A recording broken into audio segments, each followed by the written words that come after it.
right. Hey, everybody. Welcome to Chris Anderson Comics. We're very lucky today to have a very special guest. Tom Scioli is with us. Hey, Tom. Hey, Chris, how you doing? Great, great. How are you? Really good. It's good to talk to Good. you. Yeah, absolutely. Thanks for coming on. So the first time that I became acquainted with your work is I'm friends with Chris Burnham, and Okay, yeah. he's also a Pittsburgh guy, right? So Yeah. yeah, and so we were having coffee one time, and we were just like talking about our mutual love for Thundar the Barbarian, and it's like, God, both of us were like, God, I just want to do a Thundar the Barbarian comic. And so he said, have you ever seen Tom Scioli's American Barbarian? And I said, no, I hadn't. So I immediately went out and got it, and that was the first time that I ever saw your work. And so it was like, I loved it. You can see the love for Thundar, you can see the love for Kirby, and it's just batshit. Like this guy, you're like, I could tell right away that you were exactly the kind of creator that I could get into. So I, followed your work since then. I don't have everything of yours, but definitely got your Fantastic Four Grand Design and Jack Kirby, The Epic Life of the King of Comics. And then recently you followed this up with I Am Stan, which just came out, what, like about a month ago? I think 2 weeks ago. Oh, is it only 2 weeks ago? Yeah, it's only been a couple weeks. Oh, I got it when it was very fresh off the presses then. Yeah. Well, congratulations on this. Oh, thanks. You actually have like back-to-back books that came out, because we're going to talk about Star Warriors in a second after we talk a little bit about this. But doesn't that seem to be how it goes sometimes? I know, like, I will have like a stretch of a year where nothing comes out. I'm working the whole time, and then all of a sudden there'll be a week when like 3 things come out at the same time. Yeah, that's comics. It really is like feast or famine. And yeah, I wish things were like spread out a little more, but maybe, and this wasn't a plan. It wasn't a plan to have I Am Stan and Jack Kirby Star Warriors came out like one after the other, one following the other. But maybe there's some benefit to that. Maybe it's like, you're fresh in people's minds, and then they go to the comic shop next week or the week after or something, and it's like, you're in their thoughts. So Yeah, exactly. And then a year when you're not, or whatever. they get a chance to miss you. Yeah, exactly. Um, so so I Am Stan. It's a gorgeous book. First of all, it's paced really in a cool way. Sort of in the way that, I guess you could say, sort of in the way that that Fantastic Four Grand Design was sort of paced, as it's just moving along at a clip. So every page is sort of a beat in the life of Stan Lee, right? Yeah, it's paced very differently than just other comics in general, and Yeah. it's drawn pretty differently from pretty much anything I've ever drawn. I think, at least to me, I can tell the little differences from one book to the other. Maybe it's not as obvious to an outsider, but to me, it just looks completely different.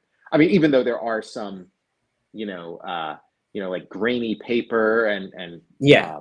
some of the colors and things, but just the drawing style and even the approach to color, it's a much more reductive approach to color. Like just trying to use like as few colors as possible, let in as much of that like paper white in as possible.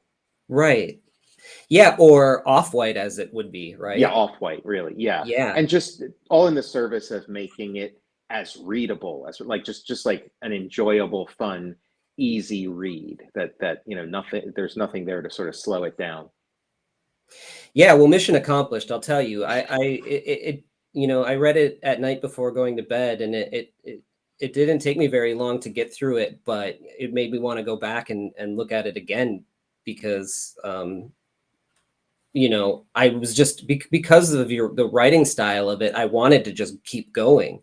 And I found myself not pausing to look at the work, And then I definitely was like, no, I need to go back and look at this again and take a closer look at it. And it seems like this is something that you do too, it seems like almost every project that you do, you kind of push and alter your style, right? Do you feel Hmm. that way? Yeah, I mean, I want everyone, like every project to be or look completely different from the previous one, especially like something like this where you're going from a Jack Kirby book to a Stan Lee book where there is a lot of overlap, a lot of similarities in the source material, but wanting them to be completely different books, completely different experiences. It was kind of the same thing when I was going from Transformers versus GI Joe to GoBots. Like those you could use the same approach on both, but I really like tried to do like almost the opposite of everything I did on the Transformers. When it came time to do GoBots, I tried to take almost like the opposite approach, and there's a little bit of that in this too, in the jump from Jack Kirby to Stan Lee. Yeah, even right. Even the jump from Jack Kirby to Stan Lee is right. What was your process when you worked on this book in particular? Did you work traditionally or do you work digitally with the ink work? I would say Yeah, pencil ink work. this was entirely digital, Okay, and it I think it's my first printed comic. Hmm, Yeah, I think I did like I did a couple inking assignments um, for Rob Liefeld where it was just like a page in sort of like a jam comic. I think I did a couple of those digitally, and then I did like an 8-page um, checks mix comic digitally. But this is like my first like full me project that's like done completely digitally from start to finish. really. Hmm. Yeah, I've played around with it too because I tend to work traditionally, but there were a couple of projects recently that I worked on digitally, and I found the benefits of it.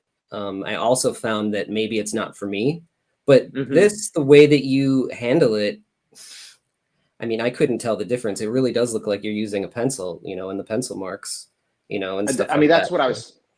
I mean, thank you, because that's what I was hoping for. I wanted it to be sort of seamless and not, sort of show the hallmarks of digital. Because you know how sometimes when somebody's working digital, you can kind of see, and as artists, we could like go down the list of like the things where like somebody's working digitally, the little telltale sign. So I wanted to avoid that, and if I felt that like my work suffered in any way, I wouldn't have made that jump. But again, it happened so seamlessly for me where I was, drawing in pencil on paper for, the Jack Kirby book and for, the couple of projects leading up to that.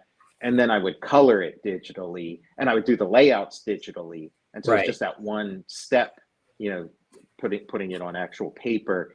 And just I was just getting more and more digital, more and more digital. And I was sitting down I think it probably was one of those like Rob Liefeld assignments. I was sitting down to do that, and I got out the paper, and I hadn't gotten out paper in a while.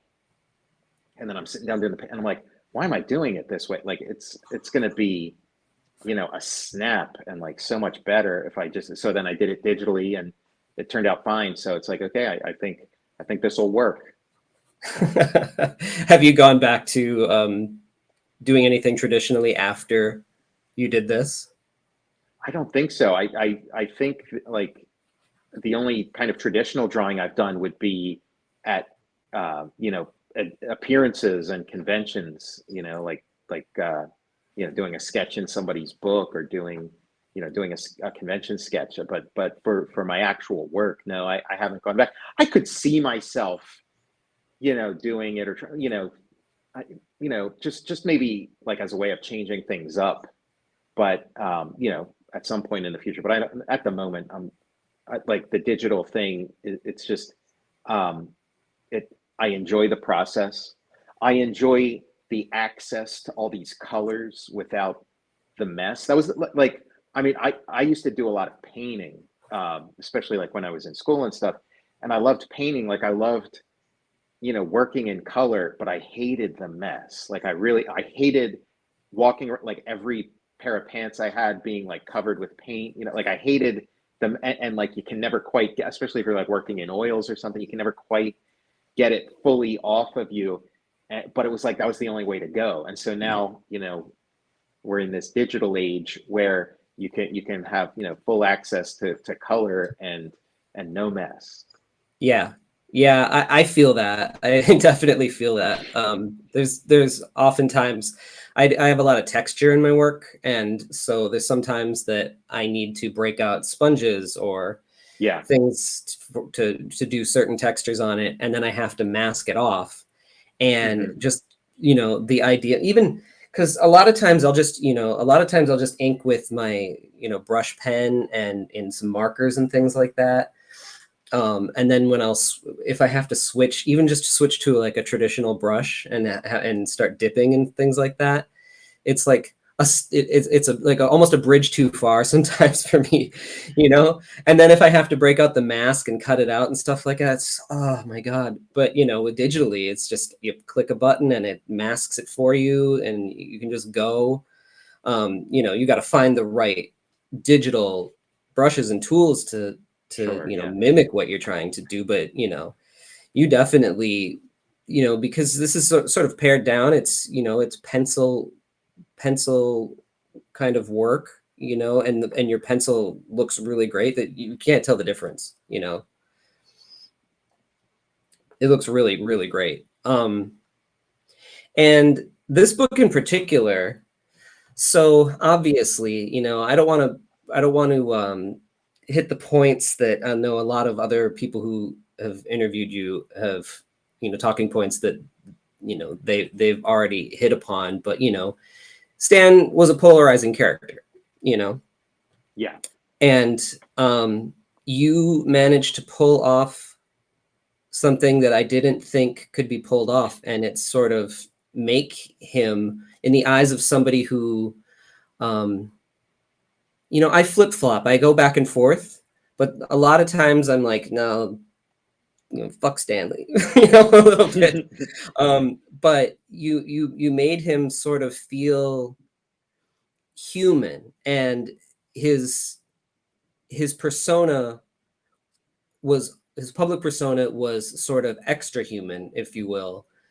He was always had the show on, and so you were able to show his faults, and kind of just this guy who kind of just wanted acceptance, and wanted people to pay attention to him, and did some dodgy things, in the process of his life, but also had a lot of dodgy things done to him and did a lot of good things too, And so I left this book with a kind of a new appreciation for him as a person. And I think Sure. Yeah. I that's mean, key, yeah. you know? Yeah. I mean, the process of making this book, did the same thing for me. Like you can't make a book about somebody and then not come out of it with like tremendous empathy for them. And yeah, and then even, yeah, just the time spent reading about somebody, if I were able to, convey, um, convey like all sides of this complicated person. And also, I mean, we think of Stan Lee as this sort of industry figure of this, sort of industry and art form that we're part of and stuff. But if you view him as sort of a literary figure, like if you view him as a character in a story, like a real life character in the story of his life, it's a type of character we're very accustomed to, and a type of character that is usually very popular and like really fun. This sort of flawed figure who's kind of grandiose and maybe cuts some corners, and maybe even like a trickster like that. There's kind of like the trickster god or the trickster hero that is like a very American type of hero, like a very modern kind of hero. Like our like the heroes who would be sort of like, this strong man with, this rigid moral code or whatever. Those are heroes of a different era. Those are like, uh, maybe even heroes of like an older type of civilization.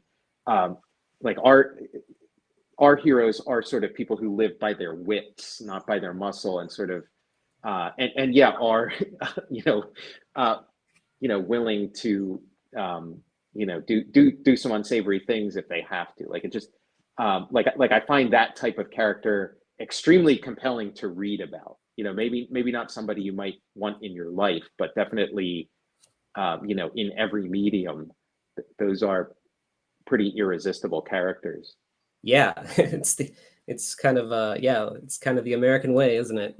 Yeah, yeah, or at least the American mythology. Yeah, yeah, I mean, constantly compared to like a P.T. Barnum or something, and I mean, uh, you know, if uh, and if I mean, I'm not saying that Stanley is necessarily this, but if Stanley had, were somebody who basically stole all of these ideas and things from somebody else, if he were to have stolen them from Jack Kirby or from Steve Ditko or whoever, rather than creating them himself, like that is almost like uh, that's a more American character than somebody who sits down and does it, through hard work and perseverance and things like that.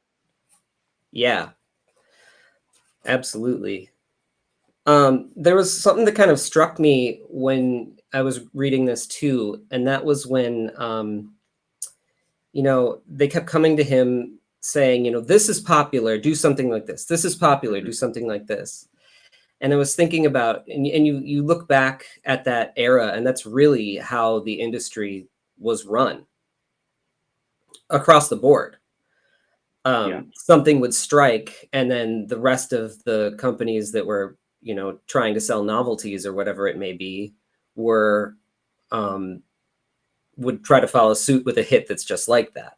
We got a million things like that with Captain Marvel and all those things. I just was thinking, gosh, that's just such a weird way to do business and be creative. And you know, I'm glad it's not like that now. And then I sat back for a second and I went, no, wait, it's exactly how it is now. It's always been that way, I guess.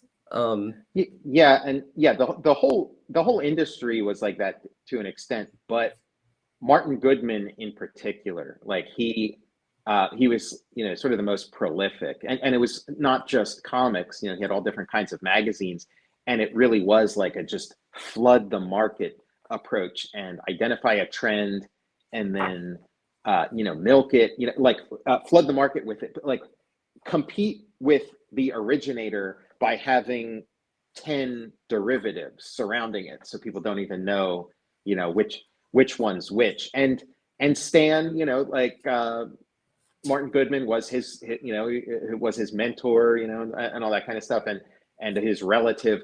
And Stan Yeah, did, kind of become like a junior Martin Goodman, emulated that. But that was, yeah, you look at that line, and yeah, you're right. Martin Goodman might have been like ahead of the curve on that kind of stuff, but it's kind of where things are, especially in a mass medium, a deadline driven medium, where it's like you don't have time to take a breath. So it's yeah, like, it's like I don't, like Pee-wee's Big Adventure or something, where you see a sign, and you're like, okay, take a couple words from there, and then take a couple, you just whatever you happen to be looking, you're eating your breakfast and something on the cereal box, you're just kind of grabbing from everywhere. yeah, absolutely. And then, it really stands out when you think about like the film industry, how, everything is, you know, everything that's being made right now, it has either been a book, a remake of something that's been done before. They're not taking chances on new things because things that previously came before it are proven properties, and they're not going to dump, millions of dollars into something that they're not sure they're not going to get their, returns on. And so I think that we've sort of in the way that we've grown up have kind of been conditioned to think that way too, instead of coming up, maybe I'm just spitballing here, but maybe we've been conditioned to, build off the backs of the things that came before us even more than generations beforehand. I don't know, but it was just a thought that I had after reading that segment of the book. And this scene in the book really got me, because this was my only experience with Stan in person.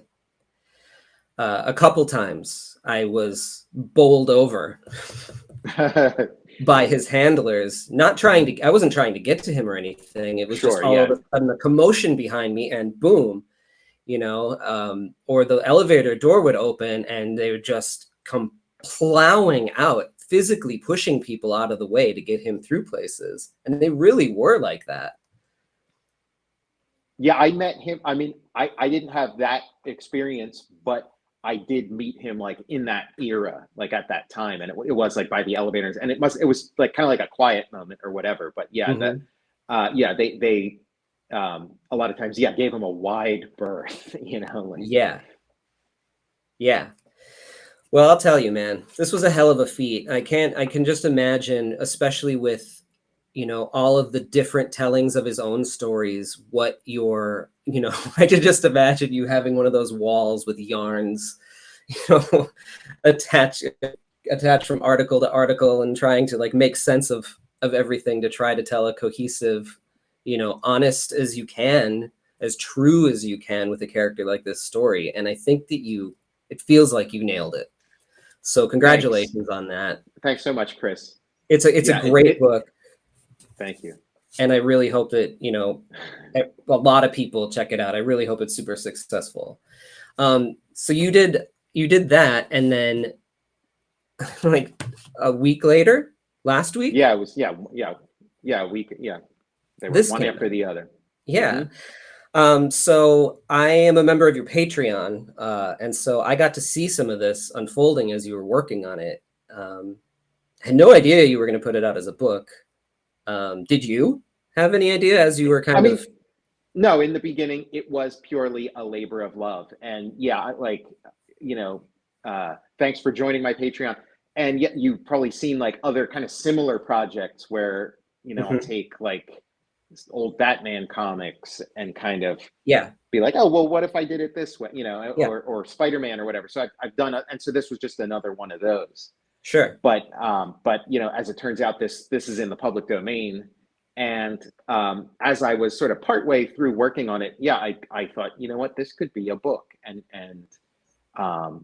Image Comics they'd probably want to publish this. This seems like something they'd be into. And so then, from there it was, and then once they, gave the green light or whatever, I'm like, okay, awesome. And just went full bore into it. But yeah, it really just spun out of, and again, like, on my Patreon and stuff, you're seeing stuff that like I ordinarily would only share like with, friends, family, things like, just kind of like things in progress. And then sometimes it is just following like an artistic, flight of fancy or whatever, just to kind of see where it goes. And yes, sometimes those kind of things actually turn into something. So this it was pretty surprising. Of all the different, plates I've been spinning and possible projects and things that I've been, working on, it was kind of cool that this was the one, this and I Am Stan kind of started out that way a little bit too, of like something I'm just kind of messing around with, seeing how it goes. But yeah, really, it was a really fun project. Yeah, well, yeah, I Am Stan seemed like a no-brainer for a follow-up, with the success of the Jack Kirby book, you kind of have to have the other, Yeah, it's the path of least resistance. And yeah, it's the natural next step. And like looking back, I don't think I could have done it the other way. Like I think it would have been kind of weird starting with a Stan Lee book, but a Jack Kirby book was kind of a natural, just for me and my career and stuff. Like Jack Kirby was a natural. And then there's really nothing more natural than a Stan Lee book to follow that up. Right. Yeah, I agree. So this This was it says copyright you and the Rosalind Kirby Trust. So I take it that you reached out to the Kirby family, right? And Yeah, had a yeah, conversation exactly. with them? Yeah, I reached out to them, talked to them about it, and and so yeah, they're part of it too. So yeah, we co-own the trademark and copyright on this particular iteration. Obviously, these are based on the old Solar Legion comics, which are in the public domain. So somebody else could come in and do their own spin on the Solar Legion, but just this particular iteration of it, yeah, we co-own. Right. So this was Jack was 22 when he did this story. Yeah, Is that right? So it's that's right. very Yeah, and early. extremely early, and that's kind of what blew me away was how fully formed Jack Kirby was at age 22. And it's just like it's so akin to his later more mature work, and it's kind of before he just became like the Jack Kirby, like um when he and Joe Simon kind of teamed up, it was a runaway train. And it kind of became this other thing that went, was gangbusters and went in a million directions and changed comics and things. Um, but it was there, this has like some elements that weren't in the Simon and Kirby partnership. The Simon and Kirby partnership was a little more like kind of slick and of the era and flashy and fast moving, where this has sort of like a depth and a melancholy and a real beauty that you don't really see surfacing in Kirby again until his sort of mature works in the 60s and 70s. Right. Was this in the this headquarters design in the original? No, that's one of my original contributions to it. There's Okay. in making a book, it's like, okay, there's one or two, the inside front cover, the front cover is me, the inside front cover is me, that This page is me, yeah, and then the back cover is me, and then the rest is all Kirby. And then the last two pages of the book are um, and this was sort of a last minute addition as I was yeah. putting the book together. And again, it's like you have the story, and then it's like, okay, you have a couple other, inside front cover, that kind of stuff. What am I going to put there? And at the last minute, I thought about, oh, wait a second, Cyclone Burke, which is even earlier than um, Solar Legion. Cyclone Burke is, as far as I know, Jack Kirby's first science fiction comic. It was a comic strip, and super early. So he was even younger than 20. He might have been 20, when he did these. And so I just kind of did a similar thing with them. That's all of the existing Cyclone Burke material, and there were like maybe one or two panels that were missing, or partially missing, or mostly missing, that I created art, created a new drawing for, just to sort of fill that gap. But this is it. So you have, like, with both of those together, you really have day one. Like, um, Solar Legion is like one of Jack Kirby's first comic books. It's the first one he signed as Jack Kirby, and it's his first science fiction, like his first sort of science fiction comic book. And then you have Cyclone Burke, his first like science fiction anything. And again, same thing with Cyclone Burke. It's incredibly early, and you see hallmarks of later Kirby. You see this amazing sort of wide panel, like sci-fi environment. You have these That. cool robot Mhm. designs. Yeah, that you Yeah. have sort of the negative zone, like this kind of like other dimension, this like black dimension that Cyclone Burke gets sucked in, and it's just a really fun yarn to begin with. And this hasn't really like the only places I've ever seen this published were in sort of um, books about Jack Kirby, and you'd maybe see one or two uh, strips of this or whatever, but it's never been sort of presented this way of like, okay, here's the story of Cyclone Burke in 2 pages. Right. Wow. It's really cool that you're like shining a spotlight on an audience for today about something that, you know, Jack did at such an early point in his career, and people are getting people excited about it. You know, you could go in ahead and you could have just done a reprint of the original of this, you know, and put it out, and nobody would pay attention to it because it would feel old. It would feel, you know, old and kind of archaic. But you gave it this fresh spin, and you stayed pretty true to what the original looked like. So I've got let's see if I can do this on the screen. Yeah, there you go. So there's the original page that Jack did, and then here's your version where you just sort of did your, your cream paper and your pencil style that you're, you know, kind of been playing with lately, and then very minimal, really cool colors, and it pops. Yeah, I mean, I kind of had the same, like you're talking about, if you just put out the original comic as is, it would kind of be like, okay, you know, whatever. And that was sort of my experience with it. The first bunch of times I'd read it, I've known about this story for years. I've read it a bunch of times, and it's like, oh yeah, this is a quaint little, you know, old Jack Kirby story. But the most recent time that I revisited it, and again, like looking at that first panel, that first big panel, it's got kind of like the weird color, and it's like, what exactly am I looking at? But you look at sort of like the black and white version of it and stuff, and it's like, wait a second, that guy looks like Reed Richards, or like Orion or something. It's just like the color and everything just makes it hard to see that. And then the writing kind of has that cadence and poetry and melancholy of sort of like his New God stuff. And it does. And I'm like, yeah, it was just kind of amazing. And I was like, this is a top tier Jack Kirby comic. This is like amazing stuff, but it's kind of buried in this weird old comics format, which does have its charms. Like that color in it is crazy and insane. It is crazy. And I do appreciate, I do kind of like that. And I've also kind of played around with that color scheme. And that is like the color scheme of like sci-fi comics of that era. Like if you look at these like Planet Comics collections and things like that, it's like that. It looks like the colors almost applied randomly. And again, it does have a charm. It is kind of fun, but it's extremely off-putting.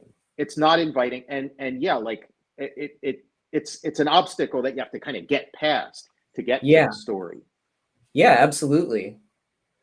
Well, I'll tell you, I rarely venture into the comic shop.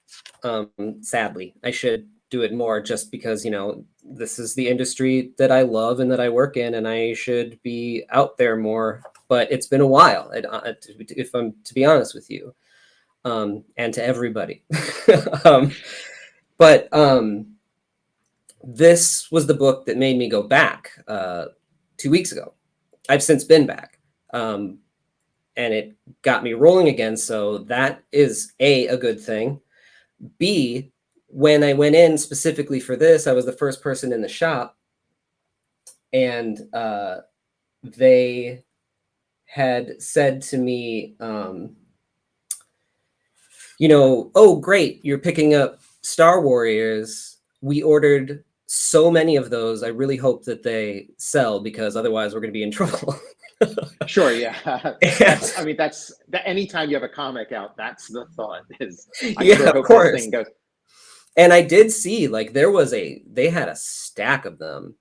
I went back the next week, not even a week later, and they were all gone. Every single one of them. That's awesome news. Both of those things together is awesome news, because if you had said, oh, I went in and I got the last copy, then I'd be wondering, oh, well, did they only order one copy and you got it? You know, but no. Yes, that's wonderful. That's great. Anecdotal, you know, evidence. That's awesome. Yeah. Well, congratulations on both of these, man. I mean, it's just every time that you put something new out, it's fresh, it's exciting. You reinvent yourself every time, and that's a feat, and that keeps people coming back, and that keeps you not bored, which I'm sure invigorates you to do the next thing. And if I can tell people to please go to your Patreon, because that's another place where you really shine. You are so prolific on that thing. You can tell that you're working fast, you're drawing fast, you're just getting ideas out, you're just sort of like, spewing them out of your head and onto the paper, like things like Witchman and Supercar and the Sherlock Holmes, and you put up your rejected Godzilla pitch on there, and just, you're doing Jacktober right now, where you're doing a Jack Kirby, drawing every day for the month of October.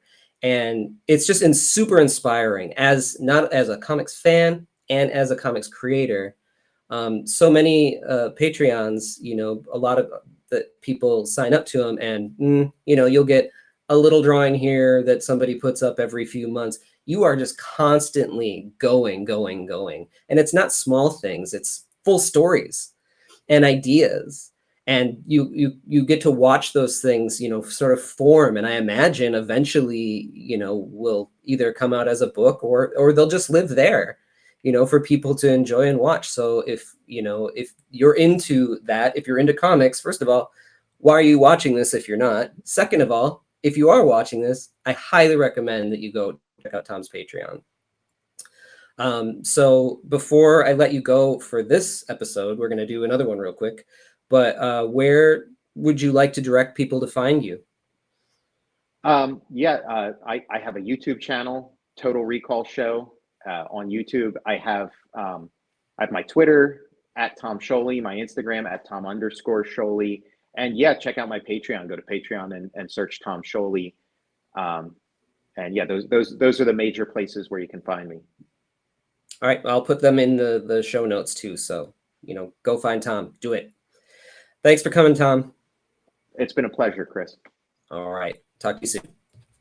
Thanks for watching, and don't forget to subscribe to my Patreon, where at the $3 level, I'll send you my sketchbook, The Sketch of the Masters.